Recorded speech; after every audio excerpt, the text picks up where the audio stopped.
In this video, we are going to look at brooding, how to brood day-old, either day-old chicks, day-old kids, day-old turkeys, or day-old ducks.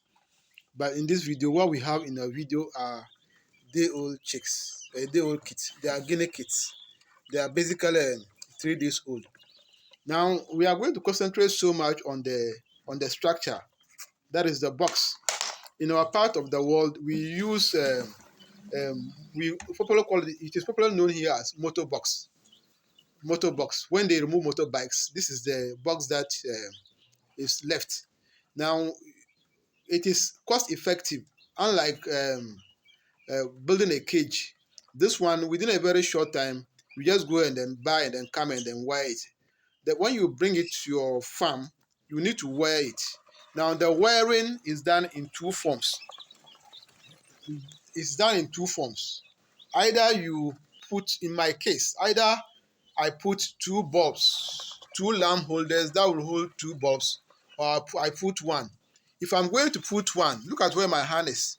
I'll put the hole here. I'll place the lamp holder here, and I will place the bulb there, right? And then it depends upon the nature of the weather. If the weather is very warm, then it is raised, as we can all see.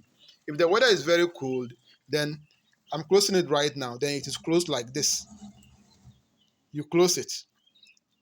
So we are going to look at the advantages and otherwise of the other method. Now, if you put the lamp holder here, normally it will mean that you are going to use just one bulb, just one bulb. Now, in addition, just one bulb here.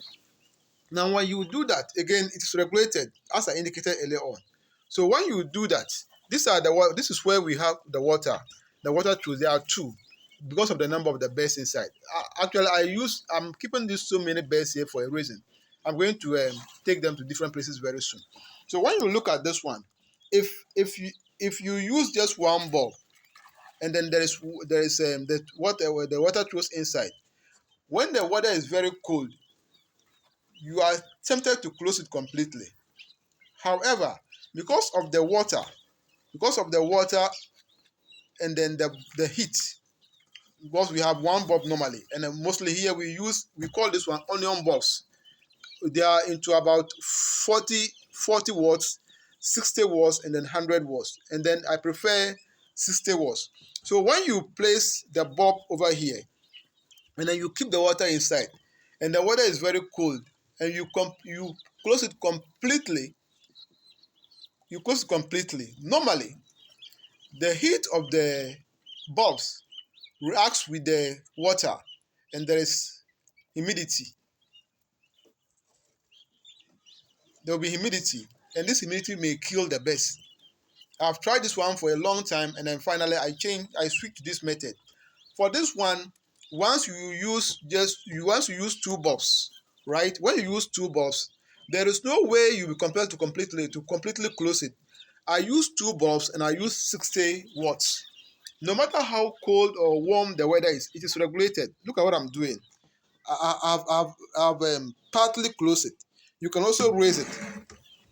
You can raise it like this, or you can bring it down when you feel that the weather is cold for the best. Then you close it like this. Now, you do this one based on what do you call it? The nature of the weather. I use this is what I use in my case. I use tracking pipes, and I cut them into the sizes I want. This is a tracking pipe. Wherever you are, you can decide to even use a stick. You can decide to use PVC pipes, the small ones. So when you cut them according to sizes, then you monitor. Anytime the weather is very cold, then you regulate it. You reduce the height of the lid. That's the cover of the box, right? So this is what I want to share with my audience at this particular time, right? Now, based on my observation, the current the current weather is very conducive for the birds. There is no problem. So I've been monitoring them, right? So they are basically 3 days old. So it's left to our audience to choose between the two methods. However, I've tried the other one for a long time, and I've finally come to use this one, and I prefer using this method. My lighting is not that bright, but I hope my audience can see. Right, this is our motor box. Right, then we regulate it. Thank you very much for watching. Bye.